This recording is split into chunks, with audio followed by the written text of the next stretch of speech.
so that's good. We are here with our guest, Terry Koritz. Am I saying it right? Yes. Koritz? Okay, yes. Cool. I got it right, and we're gonna talk some tech tonight. So, Bender, let's get started. Okay, everybody. That's good. We are here with our guest. Who's got the? Oh, someone turned the audio off. There we go. Everybody hear me? No, I had the echo. I fixed it. Oh, for fuck's sake! You're that guy that calls into a radio show, like you call him the Rush Limbaugh show, and you got your fucking radio turned right up so that. All right, I better do the disclaimer before we start. Yeah, we better get. I'm a rookie. What can you say? So, the opinions expressed in this program are not necessarily those of Double Action Dive Charters, Dive Right In Scuba, Fully Tech Marine, Fully Tech Charters, Fully Tech Mechanical, whoever TK works for this week, B. Larson Metalworks, and of course any of the sanctioning bodies or certification agencies that may be mentioned in this show. Anything that sounds familiar, any names that sound that you've heard before are purely fictitious. This is all fiction. The show is all made up. So anything that sounds original, it's not. It's just purely coincidental. There is going to be some coarse language in this show. So if the kids are still up and wandering around, it's time to send them off to bed. Unless, of course, you're in California, in which case you're a shitty parent. The kids aren't going to turn out anyways. And the shit talk has started. This week was one for the ages. I got to run and grab my beer, but Bob. Well, let's start with TK. TK, what are you drinking? I am enjoying some American Aviation gin. Very nice. On the rocks, a couple drops of vermouth, a little lemon peel. Hits the spot. Sounds wonderful. Well, guys, I am drinking Foggy Geezer. It is a collaboration beer with Three Floyds and McKellar Brewing. It's a hazy IPA. It's delicious. I am enjoying it quite a bit tonight. How about you, Bender? Well, I'm out of breath, and Bob's got a secret surprise for the end of the show because he's been trolling the internet hard this week. So in honor of what's to come at the end of the show, I've got a can of beans from the Refined Fool Brewing Company in Sarnia, Ontario, with that nice St. Clair River water right out of the water treatment plant. So it's got a high mercury content. It's a real nice finish, and we're going to get into it. So Terry Koritz, world-renowned underwater explorer, WKPPP expedition diver, member of the Tribal Global Jedi Council of Underwater Greatness. Welcome to the show. Thank you. Honored to be here, but I don't know how I rated because I haven't written any books or anything like that. And hey, before we jump in, Bender, you got to model your T-shirt. So this was a T-shirt that was sent up to me with ketchup chip stains on it and such. It was trying to get there for the Richie Kohler episode, and it just Canada Customs held it all up, and it's just glorious. She goes. My favorite shirt. So way she goes. I think TK's selling those on eBay for $49.99 plus $25 shipping and handling. All proceeds go to the the Stan Wrong expedition of really, really deep reservoir. So yeah, here we go. All right. So Terry, what have you been up to lately? Well, let's see. My day job is keeping me busy. I work in the medical device industry. On the dive front, I was in Mexico last week, cave diving. That was pretty awesome. Got back Sunday. Back to work Monday. I dive. 2020 was for all of us, a bit of a write-off. I did get back to Florida 3 or 4 times for cave diving, but the conditions haven't been great, so I didn't miss a lot. And then out here, there's some interesting diving out here. You can goof off the beach and Laguna if you just want to get some bottom time. And then there's boats that run out to Catalina Island, which is interesting. There's some good drop-offs, some good walls. So most of my gear I keep in Florida.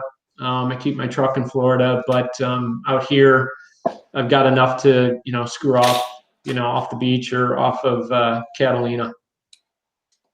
But I'm not much for the saltwater stuff. I'm with you on the saltwater for sure. Yeah. Too hard on equipment. Yeah, nobody needs that shit. Yeah. So the WKPP for some of the people watching probably don't have a very good idea what the project is. When I got involved in technical diving, it was sort of during the heyday of the WKPP. They're still doing some amazing stuff. In fact, the limits that they push, it gets bigger every year, it seems. But they had some very vocal, looking for the right word, but people bringing the project to the forefront, whether you wanted to hear about it or not. And it brought a lot of attention. Some of it good, most of it good, some of it bad. It was certainly polarizing, but in the early 2000s, there was just some amazing stuff going on. The technology was allowing, was evolving at the same time, allowing you guys to do some just incredible things. And for some of the new technical divers, they probably take for granted a tremendous amount of the procedures that were perfected through the exploration of the Wakulla system, and the Woodville karst plane. So tell us just a little, without me being the guest, tell us a little bit about the project and then how you got involved, and show us some cave diving porn. Yeah, excellent. So a little overview of, and if you want a real, complete hour-long rundown of the Woodville karst plane project, Casey McKinley's done a couple Zoom meetings recently, one for DUI, one for Friends of Wakulla Springs State Park. Those are on Facebook. You can find them archived there. But anyway, so the Woodville karst plane is this very interesting 450 square mile karst plane in the Big Bend area of Florida, which is about 20 miles south of Tallahassee. It has some very interesting cave systems, including Wakulla Springs. Most people have heard about that. The Leon Sink system. They're now connected as of 2007, so we call it the Wakulla Leon system. Indian, Sally Ward. Let's see. Shepherd is this lesser known system off to the southeast near the Gulf. Very, very different because it's brackish. It's got saltwater intrusion. Let's see. I mentioned Indian. I mentioned Chips Hole. Chips Hole is another big system that is close to being connected in to the Leon Wakulla system right now. It's a big priority. And Natural Bridge is a series of a bunch of sinkholes that are interconnected as well. So we've been, project's been, I think was founded in 1990. I've been involved for coming up on 25 years. Wow. I joined in 1996. How I got involved was kind of luck, I guess. I did my cave training with Jared Jablonski. And well, let me go back even further. So one of my roommates from college and I, in the early 90s, when sort of all this so-called technical diving was starting to flourish, we said, hey, let's go you can go down to this place called Ginnie Springs over a 4-day weekend, the July 4th holiday weekend, and take cavern and intro. That was when they sort of parsed the course out. You did cavern and intro first, and then you went back for full cave. So we did cavern and intro, and I was hooked immediately. And then 2 months later, we went back for full cave. And just by good luck, I just stumbled into this talented young instructor named Jared Jablonski, and we hit it off pretty well. And he, a couple of years later, invited me to get involved, and I started getting involved, and then sort of got used to how they do things. The reason, a lot of people say, how'd you get involved? Why'd you get involved? For me, there are three motivations. The first is I believed in the cause. I mean, I'm naturally curious. So the exploration, the science, I was drawn to it to be part of that, contributing something, discovering something doing research. The second reason, one of the biggest reason was, and I'm going to age myself here because this is mid 90s. The internet was just coming of age. GWE wasn't founded yet. There was stuff on the internet, but more than half of it was garbage. So I wanted to learn from the best. I wanted to be a better cave diver. I wanted to learn, techniques on how do I rig my gear, decompression techniques, how do they do things, logistics. So I wanted to learn. I'm a big believer, and I think you should dive with people who you think are better than you, so you can keep learning and getting better.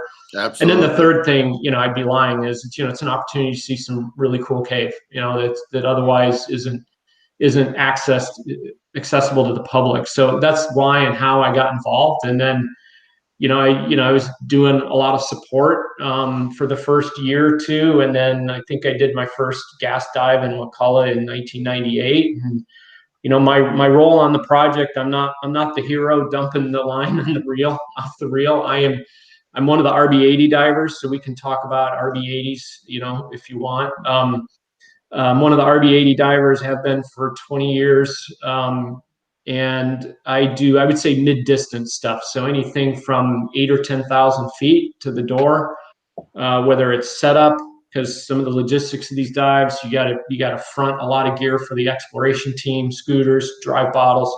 So setup or cleanup, hauling stuff out, survey work, video lighting, whatever they ask me to do is kind of my role. It's a 501c3 organization, which in U.S. tax code is a nonprofit organization. So I'm the treasurer. It's not a big high budget operation by any means, but there is some work that you got to stay on top of with the IRS in the state of Florida to maintain the 501c3 status, and I look after all that as well. On that point, TK, and we'll get into a little bit of what the project has been able to accomplish. It's pretty much self-funded. Like it's not government funded. It's no. The guys, it's all volunteer. The team it's all shows volunteer. up. Everybody pays their own expenses. We do have some manufacturers that sponsor us, like DUI is a sponsor, and we appreciate that. And get some breaks on dry suits and dry suit undergarments. But no, pretty much everybody's So when you're doing an 8,000 foot run in Wakulla, with Deco gas and everything else, what's your gas budget typically look like for one of those big dives? I know you're probably getting a break on it through the shop and everything, but yeah, I haven't told it. Well, I guess so if you're going that far round tripping it, that's probably I'm going to guess 100 to 120 minute bottom time. So on the RB80, that would use one aluminum 80 or less. So one aluminum 80 of 1085, and then the decompression gas is one 190 bottle, which is 1845, and then you've got 120 gas, which is 3525, 50% O2. So I don't know, I haven't added it all up, but it's probably a couple $100 in gas to do a dive like that. That's what the machine. There's other members of the project that are diving open circuit, sort of almost like your support crew. Not so much in the cave. Any stuff in the cave deep now, it's all RB80, and we're probably getting a discussion on the RB80. RB80 arguably was invented to dive the caves of the Woodville Karst Plain, because in the mid 90s and late 90s we were reaching the sort of the practical limits of open circuit. When I started doing dives in McCullough, they were all open circuit, and I was doing runs out to 3,500 or 4,500, and everything went well, and you didn't get slowed down by anything. It was hammer down to 4,500, grab the stuff, hammer back. It was a double stage, a double aluminum 80 stage, no back gas, very manageable, 45 minute bottom time. But then as teams were going further, then it was pretty certain that the open circuit wasn't practical. So the RB80 was invented arguably to dive those systems, because it's very pretty constant depth, very predictable, and then we have a very predictable deco slope on the way up. Right. All right. No, yeah. I kind of hit on the thing about it being self-funded. Like I would imagine over the duration of the project, millions of dollars have been spent by volunteers, and it's been their own money. So there certainly has been some mudslinging thrown towards the project over its time, over its years.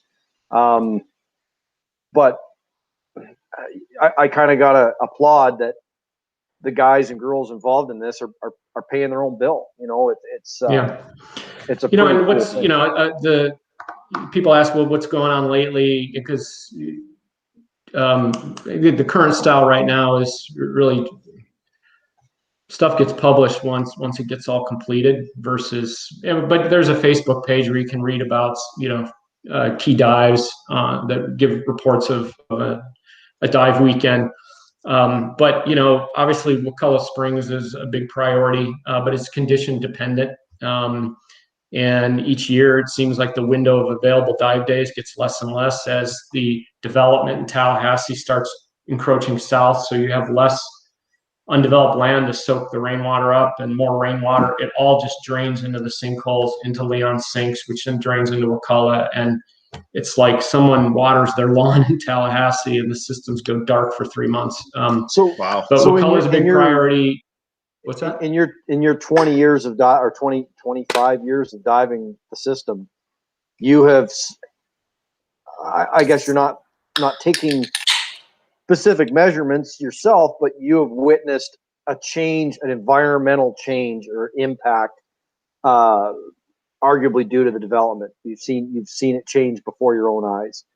Definitely, just fewer available dive days. You see more algae and stuff growing in the basin, certainly in Wakulla and other sites. Wakulla, the hydrology of Wakulla is very complicated because you got 3 feeder tunnels that are fresh spring water, B, C, and D. You got A tunnel, which is the main trunk. That water is mainly tannic. It draws from the whole Leon Sink system. And then you've got the impact of the Gulf of Mexico and rising sea levels. So it's complicated. So that's one of the things we're trying to figure out. But right now it's pushed out to, I think, 25,000 feet. Still going once conditions allow. Some of the new exploration in Shepherd is headed north, so that's interesting. Headed right north towards Wakulla. That's interesting. A lot of work. Terry wants to know if there's any exploration happening in Sherrill. Sherrill, yeah. Although we enter in Emerald right now, which is across the road. Emerald's a more accessible site right now than Sherrill. So from Emerald downstream, definitely there's 2 tunnels that are being worked. Very cool. Upstream, you keep going upstream towards Sullivan. You hit the bitter end tunnel. You go into the bitter end tunnel. There's leads in there as well. I was saying that another big priority right now is Chips Hole, which is a really strong siphon, and there's about 34,000 feet of surveyed passage in there. That is very close to being connected in, and certainly we know from dye tracing the water connects in. It's just we haven't found the connection yet, but that's a big priority once conditions improve. Other stuff we're working, I mentioned Shepherd, and then we also have permits in Falmouth. So anything downstream of Cathedral, and that too is condition dependent, but we've resurveyed and relined about 18,000 feet and laid about 17,000 feet of new line in there. And the end of the line is wide open at 170 and a howling siphon. So there's work to do there when conditions improve. Very cool. Yeah. Very cool, man. That's lots going on. Yeah, and I'm glad to hear that. There's so much more to see out there, and it's still unexplored, and there's still plenty of cave that has been unexplored for more people to go see. Yep, fine. Definitely. So in the early days, or I won't say the early days because that goes way back, probably before Terry's time diving, but in the early days to me, in the early 2000s, when I was sort of paying attention to what was going on down there, you had King George, sort of was the lead trumpeter for the project, and the results told the story, right? He certainly he was a polarizing character, but the results of his team more or less warranted or backed up his claims. Nobody else got past where you guys dropped your first stage bottle, so with an unlimited budget. So, but at that time there was a very specific procedure for how you guys would set up a dive, take down a dive, the gear you would use. You either did it right or you didn't do it in those days. I think you probably still subscribe to that for the most part. But I want to say about 5 or 6 years ago, started seeing other faces that weren't necessarily those that carried that torch quite as tight in their hand as others, getting involved in the project. And I may be wrong on this, but lately we've seen other faces not completely tied into the GUE DIR movement involved in the project. Is that accurate? Well, if you can give me an example, but I would say, in terms of, the disciplined, consistent procedures and standards and equipment configuration and using like stuff that still applies, for sure. Yeah, for sure. Now, there was a period of time where, to be involved, you had to be GUE Cave 2. That's not so much the case anymore. It's just, it's people who are Cave 2 or equivalent. And most importantly, just have a team-oriented mindset, and they can get involved. Right on. You were saying, earlier about, I think the Woodville Karst Plain projects, I think, deserve some credit for equipment innovation over the years. The origins of doing it right equipment configuration came from that. What's the saying? Invention is the mother of necessity. Is the mother. Yeah. So, back in the 90s, there was a lot of stuff. I mean, now Halcyon and others make this stuff, but back then it wasn't available. So we would invent it. And that's how the Gavin scooter was the staple for a while. That's obviously been obsoleted by better units and better technology. But even the 3-cell backup lights, with the twist on head, we had to have those made for us. Bigger capacity lights, those are some of the equipment innovation that came from the project. And a lot of that stuff passed down to us as Great Lakes Tec divers. Yeah, absolutely. I would say a lot of us adopted that same equipment that you guys were using. We're now using up here. Yeah, and we've done a little great. I'm not clearly not as much experience diving the Great Lakes as you guys, but I think myself and how I got to know Big T and some of the others is when I took my Trimix class from Jared. I was in the same class with Jeff Post and Diane, or famously known as Albert. So that's how I got connected in with those guys, and then they invited me in on some on some trips. So I've been to, and there's just nothing that compares to Great Lakes diving. It's so awesome. So I've been to Whitefish a half a dozen times, and 2 trips to the Ganilda and Judge Hart. And nice. 18 months ago, we were at Isle Royale, 5 of us. So it's special up there. I love it. Oh yeah. Well, have you got some cave porn for us? You got some stuff? I do. So maybe we can look at the comments and see what people want to do. So here I can go. I guess one of 3 ways. There's like a 4-minute video of Shepherd, and these are not mutually exclusive. Depending on how much time, we can look at multiple things. We've got a video of a cool video dive in Shepherd. I've got photos in PowerPoint slides of a Wakulla dive, and a video. It's probably 5 or 6 minutes long of this really cool spring tunnel about 6,000 feet upstream of Turner Sink in Leon Sinks. So if there's one you prefer, I can do that, or I can. Why don't we just hold off for a moment and let's see what people say in the comments? Yeah. Let's give them a minute here to fucking answer us while we're waiting for that. While we're waiting for them to answer, someone's got to say something, for crying out loud. But we got to ask them some questions. Well, do we want to do Talkin Tek 20 questions now, or do we want to do knowledge reviews? Let's do knowledge reviews. From a random scuba. Big T and Sid are taking a trip down memory lane with me. I love it. Yeah. It looks like you've seen this shitter on the Zilla. Oh, multiple times. There you go. So TK reckons he's an experienced scuba diver. We're gonna find out. We're gonna find questions. So we got those reviews from. Well, I think Bob's got something right off the final exam. I'm going right off the final exam. From Chapter 8, self-assessment. Are you ready, TK, for a toughie?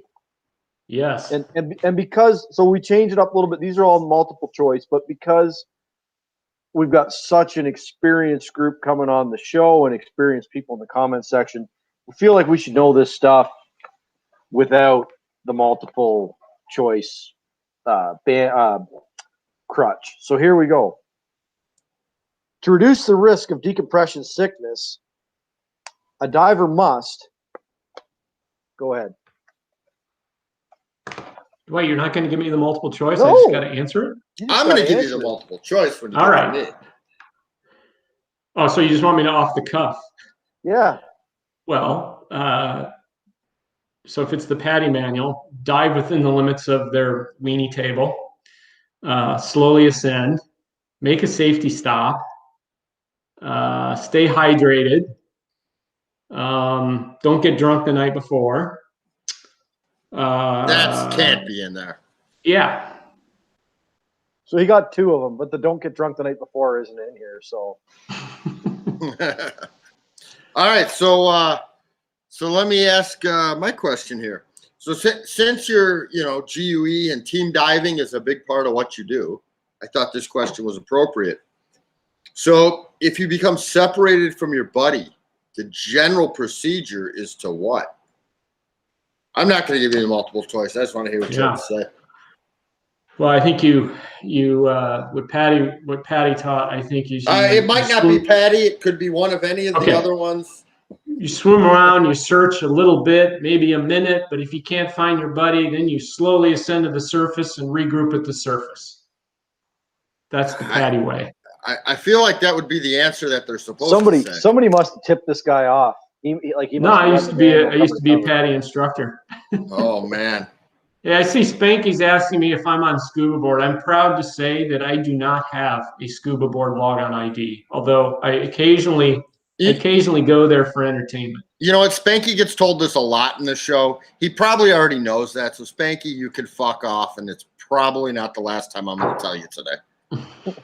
So there we go. All right. All right. So nobody commented on what they want to see. So I'll just pick. Fuck them. You pick.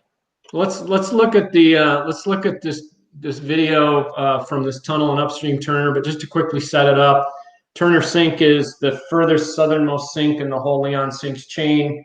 And if you go about roughly about 6,000 feet upstream, you hit a big T. To the left, you go to Innisfree. To the right, you go into the big spring tunnel. Water's pretty clear. You'll see it's pretty blue. The depth in this area is sort of goes up and down between 210 and 240.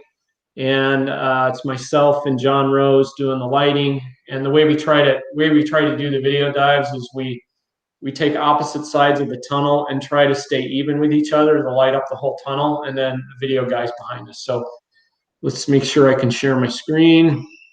Okay, hold on. I'm getting there. And we'll show this one. Should be popping up there. I am going to get rid of us. There, the video is up. So so I'll just make some comments. This is like 6 minutes long. I'll make some comments as we go. We're just going to play it for you guys to see. Yeah.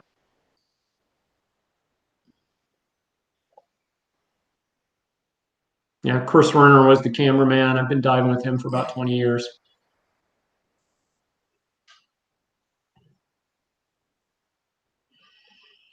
Yeah, so this is a big section of the tunnel. You can see, it's pretty silty, the silt floors, you can see pretty clearly there, dark silt. It's me on the left, John Rose on the right. Reach towing a scooter because of the, how far we are from the door. Although, these XK1s have more than enough, firepower to get you there and back. But So are always you want to have alternating backup. scooters? Would you alternate scooters, or would you just hold the trigger the whole way there and back on the same unit?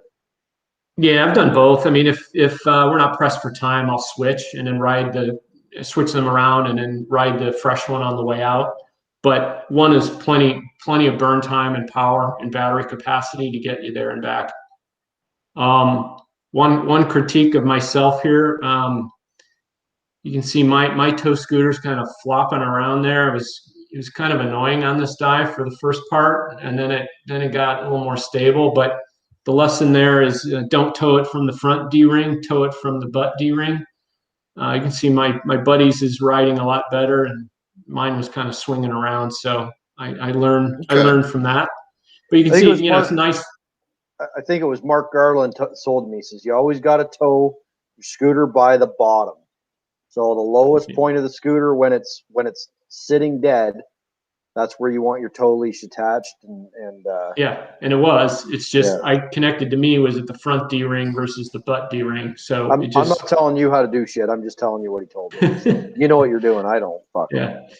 So some interesting, look at the formations here on the right. You got these really thin, shelves of limestone. It's very, very interesting. You can see the scallop ceiling, a lot of water moving through there over thousands of years. This little sort of tight section is the deeper part at 240, and then it comes a little shallower. So we had to go single file here versus side by side. You can see how the RB80 works. If you look, the bellows moves fore and aft, and it burps a little bit of gas every couple breaths. So the efficiency ratio of the RB80 versus open circuit is between 8-to-1 to 10-to-1. But we like it because it's all mechanical. There's no electronics. What you plug into it is what you're breathing. It's pretty sort of simple mindset. And given that we're doing like a dive like this, we're worried about lighting, or if you're doing survey work, it's just nice not to have the additional task loading. All right. So you see it's getting a little bigger in here. And then, here's a section where it's going straight downhill. So what kind of depth are you at here? This is about, 220, 230. Okay. So I'm getting a little ahead of him, so I'm stopping to wait for him to catch up. Yeah, and off we go, trying to stay even. Then we terrorize some albino crayfish in the cave. Big room here, and going straight downhill.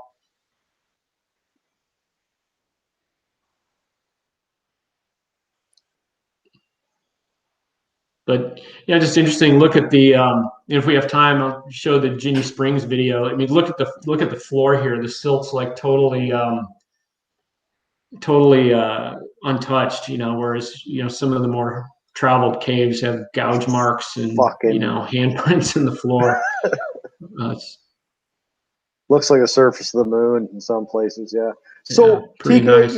you do a dive like this, and I know maybe on the scale of some of the other guys on the team, it's not a big deal, but to us little guys diving shipwrecks for 20 minutes at a time, or people that are non-divers, like you do this dive on the weekend, you fly back to California, and Monday morning you go into the office, like your coworkers went fucking golfing, and you were like, how do you explain this? Like, you can't. They don't get it. Yeah. They think you're crazy. Well, they're not wrong. Or you show them a video and they're like, wow. But yeah, no, I don't really talk a lot about it with coworkers because they think I'm crazy. Someone was asking about inspired PO2. The beauty of the RB80. No, not somebody. That was Spanky.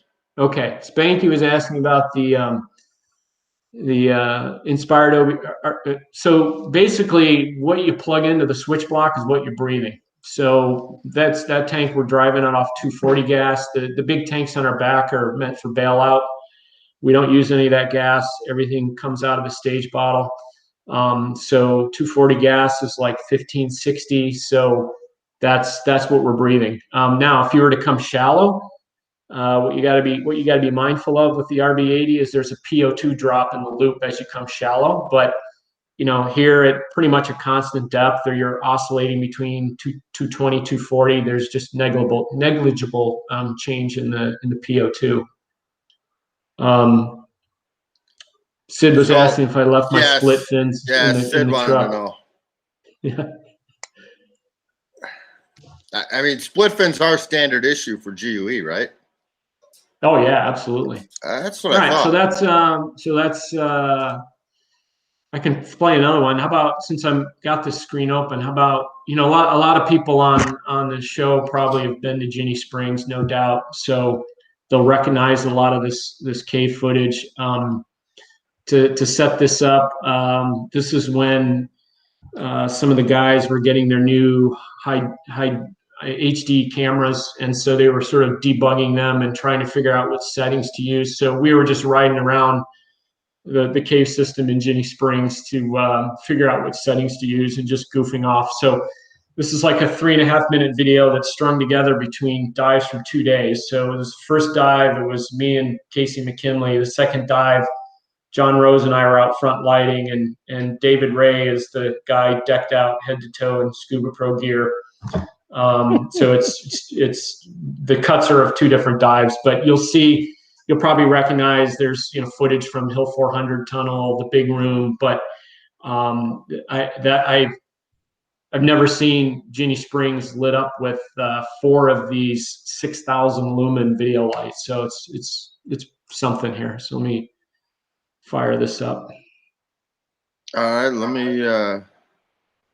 me make that, get rid of us so you guys don't have to look at our faces. Can you see it? And there we go. It's up. Let's go for it. Are these the scooters you guys are running now?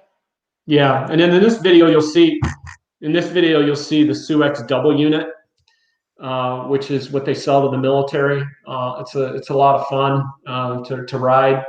You'll see it's two of them together in tandem, or not in tandem, side by side.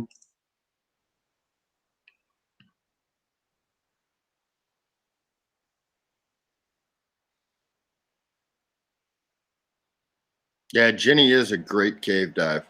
It's beautiful. It's beautiful. So this is, people recognize this. This is, Hill 400 section. Oh, look at that. Yeah, it's badass. That's a game changer once Wakulla gets clear. So is it ridiculously fast? Does it have a longer burn time, or is it just the ability? All the above. Yeah, all the above. You got twice the thrust. They're counter-rotating props, so there's not any adverse yaw one way or the other. Okay. Very stable once you get it balanced. So that thing can go, even fully loaded with hauling a bunch of extra drives or safeties. That'll go 300 feet a minute easy.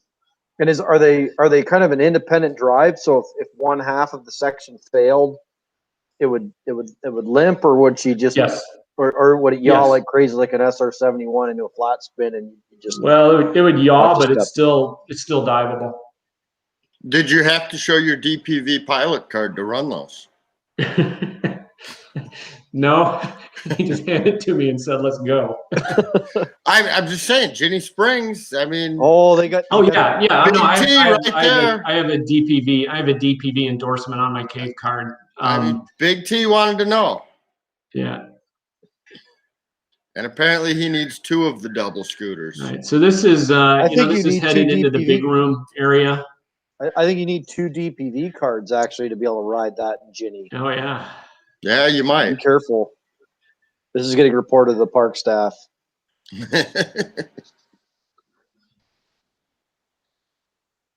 Jeez. So are these an LED light? Are they an HMI? What are we running for lights? God, I don't know. They're just really bright. That was the double domes. You guys have probably been there. Oh yeah. It's not Yes, the light again- you guys had. You guys had a light up at the Ganilda that was like a fucking stage bottle, and that like Yeah, no, it's not those. It's not those those HMIs. These you can see that there's these little Okay. video lights that they're LED. I'm pretty sure, but they're like 6,000 lumens each. who's the guy Wow. with the beast the wing that says Tech on it? That's That's David pretty Ray. tech. David Ray, man, he's the Scuba Pro poster boy there. That is pretty tech. At least he spelled it right. Well, that's how This Scuba is the Pro likes I it. call this the roadkill shot.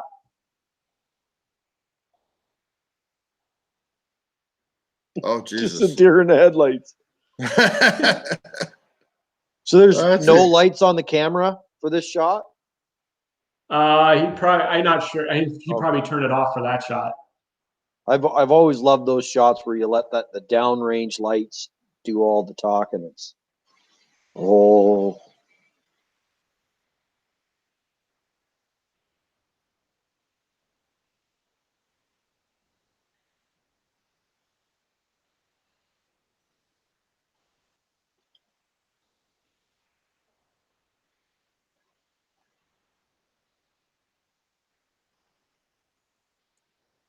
I think this is that tunnel section between the big room and the park bench.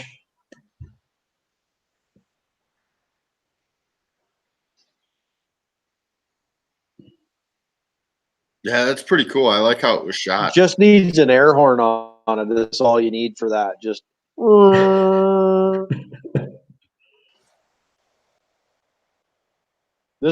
that's my favorite part of Ginny coming through that section Yeah, back it's to pretty. the park bench. You Yeah. just fly, and coming out, you get you get the flow behind you. You just fly. Oh, through you're there. just flying out of there. Yeah.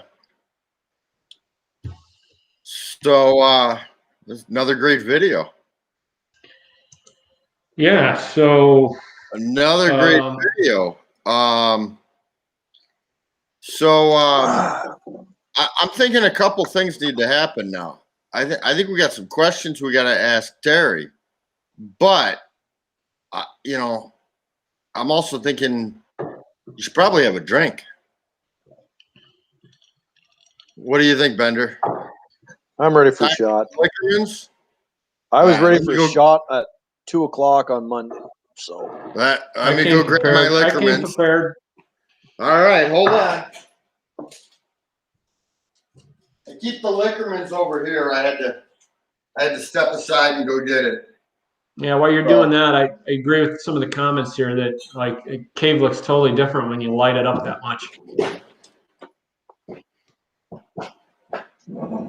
All right, so our unofficial sponsor of our show, because they won't return our emails. So I don't know if they have the internet. I don't know if they have the They internet. might not. They might not. They did try hacking it that one time. Yeah. So this We is gotta what get- we'll be drinking. We got to get NASA to beam our emails down into the trailer park. So We got to do something. We got to do something. Ah, this is good stuff. All right, boys. Cheers. Oh, you know what? I got my Ginny Spring shot glass. Woo. Woo. All right. That is a dirty old whiskey. It really. Yeah. Ooh. All right. So, It's like lacquer thinner. well, what are you gonna do? Well, if you want to know more about it, go back in our previous episodes where we had a whiskey connoisseur review Liquormans for us. So you can check that out. If you need to clean your suit or your wrist seal before you glue it back on, a little bit of Liquormans just cleans it right up. So Yeah, even that's etches, all. it digs, it gives Better than the Aqua glue. Steel, huh? Yeah, gives the glue something to bite into too. These boys right here know how to make a whiskey. Even got them on my shirt. All right. Let's do this. In my left hand right here, I've got Talkin Tek 20 questions. TK, you've seen the show. Second guest in a row that has seen the show. I can't believe he actually made it on. So it's his fault, Me not too. ours. All right. Gas or diesel? Diesel. Open circuit or closed? RB80. Salt or fresh? Fresh. Coffee or tea? Coffee. Back mount or side mount? Definitely back mount. Better Good captain, answer. better captain, Captain Kirk or Captain Picard? Not much of a Trekkie, but Captain Kirk. Oh, for fuck's sake! Here we Fucking go. Canadian, by the way, just in case anybody's wondering. Yeah, I'm an honorary Canadian. I lived there for 3 years. All right. I think you got to go through 3 winners and we give you citizenship. That's how it works out. So, dogs or cats? Dogs. Beer or wine? Beer. Favorite Great Lake? Superior. All the way. Canon or Nikon? Nikon. Computer or tables? Tables. Better photographer? Hefe or Beck? Oh, tough choice. But I got to Come go with on. my man Hefe. Ooh. Good answer. Hefe's gonna be knocking Royal Daltons off the counter this afternoon or this evening.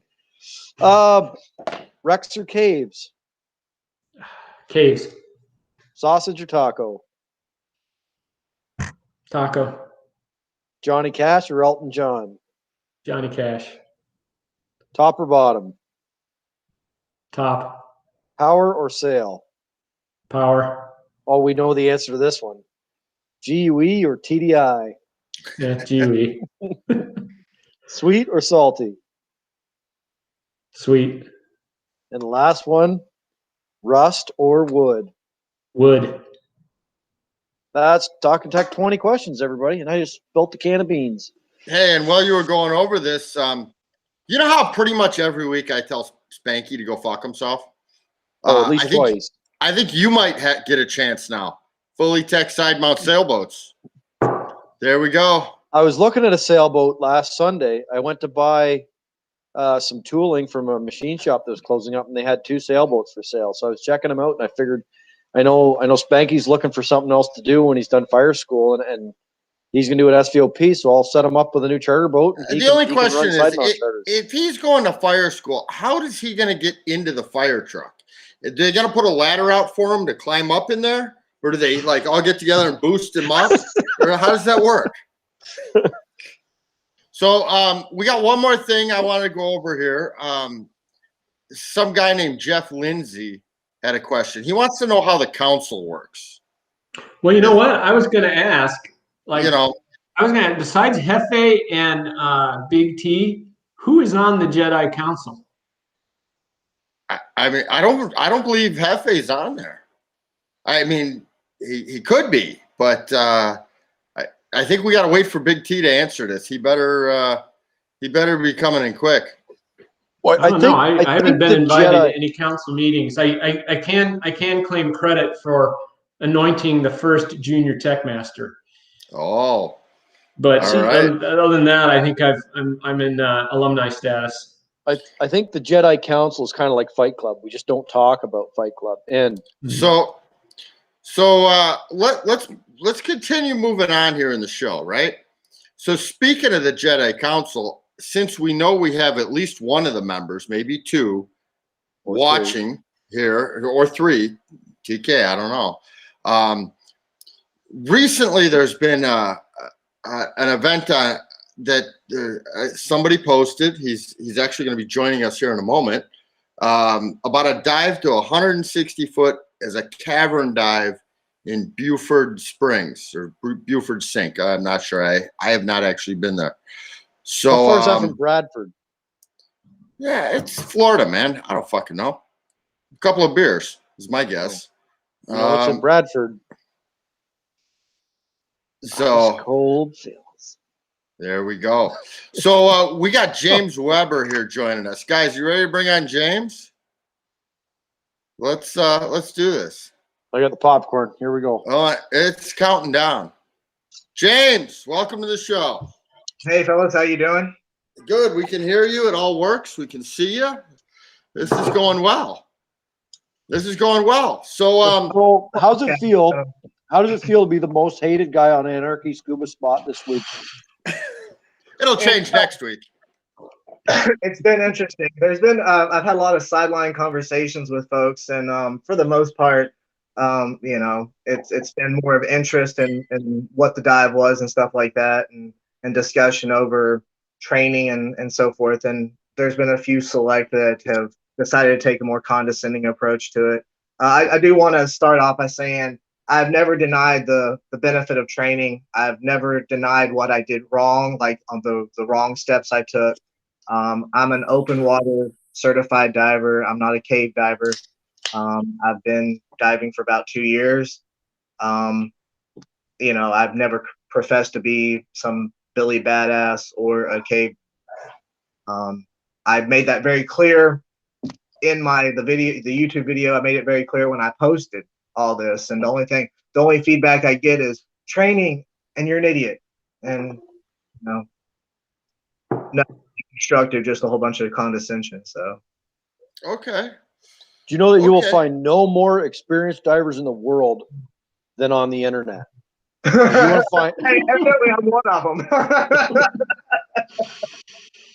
Apparently so. So, yeah, let's see, Bender, how do we explain this? We've been directed by the council not to, it's not our place to come out and flat out tell you whether you were right or wrong, right? I've got more important people to tell to fuck off this week than you. Let's just put it that way. Well, that's So- a good thing. Yeah. That's a good thing. So we are not going to do that. We just want you to come on. The guys are making memes about you. They're doing all that shit. They're funny as shit. They are pretty good. We do have a section of our show called Fuck Off Friday where we tell everybody who needs to fuck off who can. I figured you might have some people. And you know what? If anybody has any questions for you, maybe here in the comments, we can address them right now. Well, How does that sound? personally, I'm not going to. There's been about 6 people that have been assholes on on Anarchy Scuba. You can mention them right here and right now. I'm not. It's not Name by really. name. worth- Did It's you really did not you worth see the calling disclaimer at the start of the show? You can Did name you names see that that? won't even. Fuck. Right. There was a disclaimer at the beginning of the show where any names you say are completely fictional. So Yeah, it's not even really worth mentioning the names. I mean, from everybody that was slamming me, or not everybody, but the main folks that were slamming me, they're obviously esteemed in the diving community. I'm not going to discredit their. No. If they're on Anarchy Scuba Spot, they ain't esteemed in fucking anything. But a little bit of backstory on the dive was, I started diving because I lost a GoPro. I was diving with a buddy of mine I was fishing a weekend down in Smith Mountain Lake, Virginia. A buddy of mine, Chris, he's got a fishing channel, Bolt Fanatics, and we're always going out on his boat, goofing off and whatnot. I dropped a GoPro. It's on my YouTube channel, the whole reason why I started diving. And he offered to go down and get it, and that started the interest in scuba. Since then, Nothing like spending 10 grand on a sport to go find a $300 fucking camera. I certified the end of July in 18, and within the first, I got about 6 months of diving time in the first 12 months. I was on a project that I got tied up for 6 months, couldn't dive, but I did about 100 dives in the first 6 months of diving that I did. Then COVID 2020 hit and it kind of slowed down, but I've pursued training. I've studied, I've researched, I've read a bunch of stuff because this has very quickly become a passion. And had an opportunity Thanksgiving to go down to Florida. And so I put out a search and I met a dive buddy. I'm not going to mention his name because it's been some controversy. It's just not really worth it. But anyway, we chatted back and forth, kind of bouncing different dive sites around. And he had been to Buford and he had dove it at the time, I believe, to about 120 feet with another dive buddy down there. And we talked about it. I pulled up the map and, okay, the cave entrance is like 160. And we kind of discussed the dive, and I looked up videos on YouTube, and not all of them are the best quality, and I felt I could probably do a better quality dive video than some of the ones on YouTube. So we started chatting about it. Anyway, we knew the limits of our experience. That's one thing that's been minimized and overlooked in a lot of the condescension, I guess you could say. The depth, the effects of nitrogen narcosis. I mean, I've done progressively deeper dives, and I've assessed the checking your gauges multiple times, looking at it, putting it down, looking at it again, and and whatnot. I mean, I've experienced the stereotypical textbook narcosis as I've gone progressively deeper. So I've kind of had a feel for it. I talked to him about it, and he had about the same. So we set up checkpoints. That's explained in the video to him. I got to go to work here in a couple hours. But we set up checkpoint, and we just kind of did balances as we went to target depth. It was going to be, a bounce. We weren't going to stay down there. We weren't trying to hit deco and have some massive obligation. I don't know. We planned it out. I've explained it 9 ways from Sunday on Anarchy Scuba. Hell, I explained it pretty damn good in the video, I thought, and in the YouTube description of the video and whatnot. But evidently, it wasn't enough. So were you at least diving a shearwater? Oh yeah, 2 of them, because I was like triple, quadruple safe. Okay, that's good. So I know we had one question. Where did it go? Nicole wants to know if you dive side mount off of boats. Well, if by boat, my buddy's boat, yeah. If by boat out, when I went to Mexico, not yet. I kind of like the balance of it, and there's a bunch of shit about using side mount for open water and basic recreation dives versus strictly cave and strictly this. I mean, there's a lot of purists out there, but to be honest with you, I kind of like the fit. I dive a Razor harness. I've dove the Dive Right Nomad harness also, and I started off with the Cressy jacket style, but I kind of like the Razor and the balance of it, and I'm gonna dive. Where are you from? Where's home? I travel for work. I don't really have a home. I live wherever the job site is. Where are you right now? Washington, D.C. I actually was here through the inauguration and voting and all that stuff. It's been interesting. Have you ever been to the Great Lakes?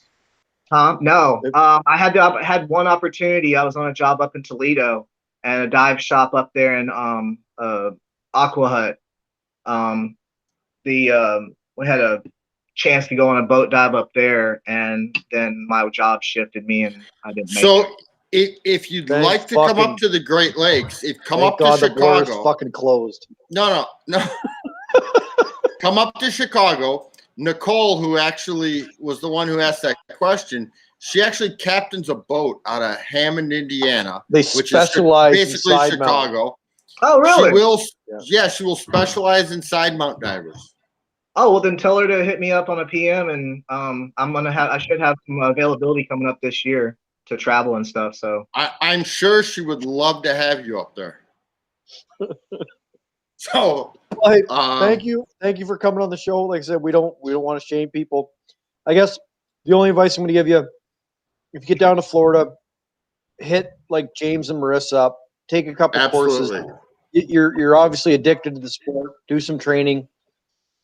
Be safe. Hold on. I gotta stop you. I gotta stop you right there because this was totally unintentional. But you just said you're addicted to the sport, but your audio cut out. At least it did on my end, and it said you're addicted to the sport. And I know that was unintentional, and I'm not saying that, but you have a mullet. Well, there's that. So, James, thanks for joining us tonight. I'm glad you got to say your side of everything here. Does he want to be part of Fuck Off Friday? Or do you have anybody you want to tell to fuck off this week? Because we're about to tell everybody. Oh, what was that cat's name? Terry's got somebody. TK's got somebody. He's got a list. Like, what the hell is that guy's name? It was Brian something or other. I get Frank's geeking out about it. Frank McNamara, he's been pretty condescending, but I at least get it with what he says. Frank, now buddy, you and I are friends now. You go down the line. You're going down the chimney from Eagle's Nest, and you hit this fucking debris cone about 180. You shouldn't do it till you go get training.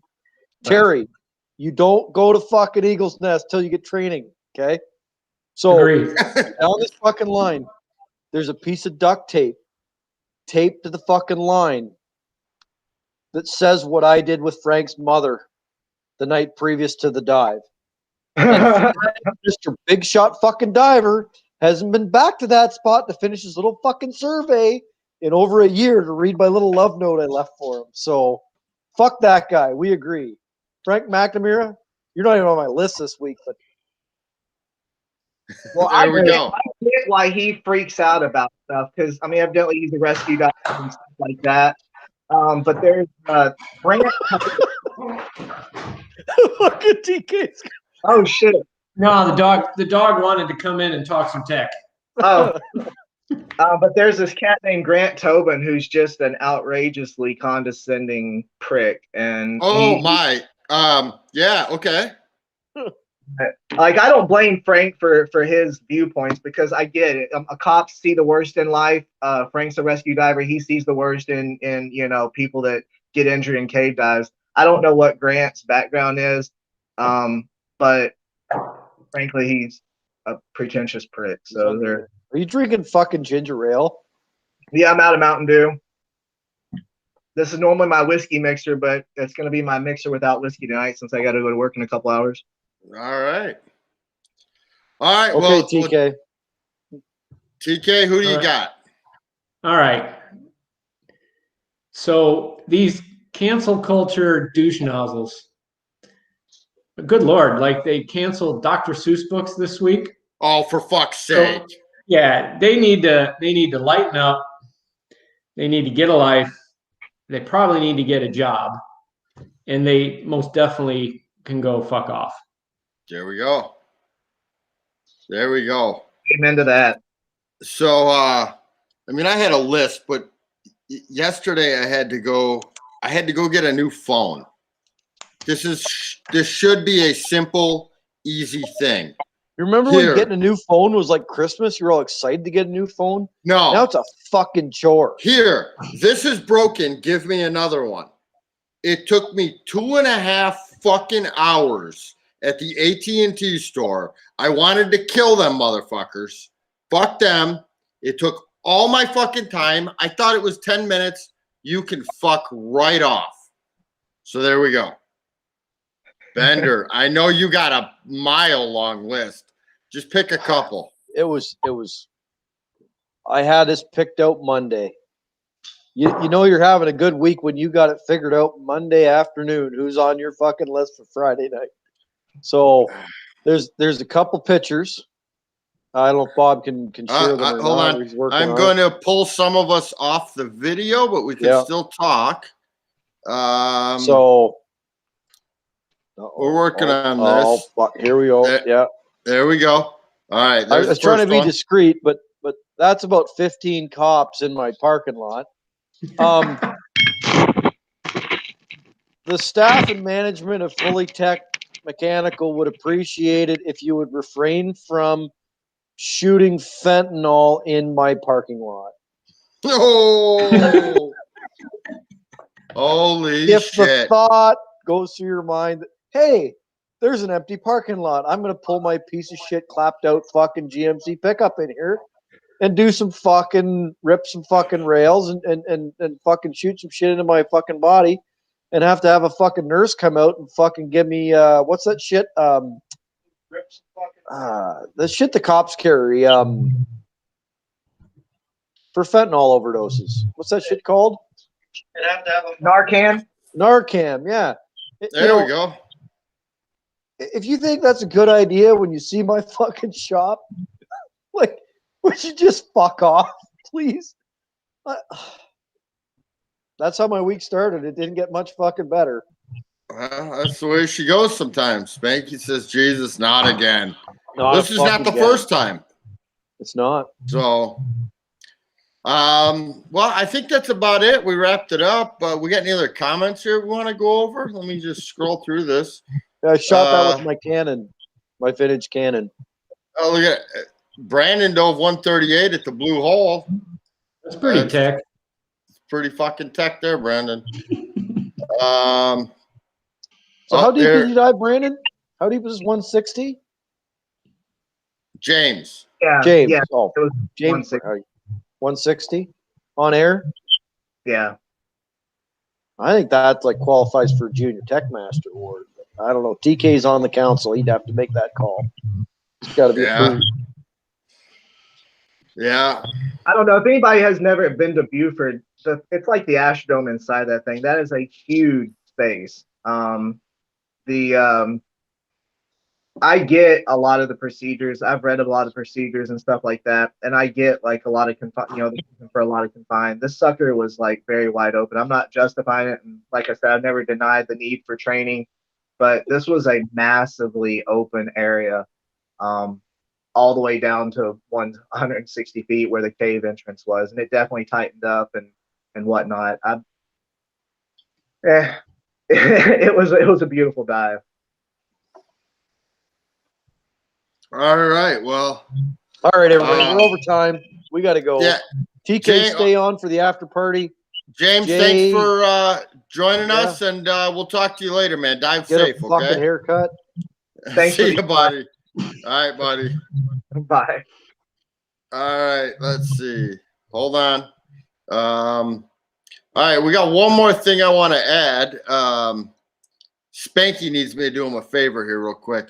He wants me to rip on him one more fucking time. What the fuck? She can't fucking rip on you one more time by herself?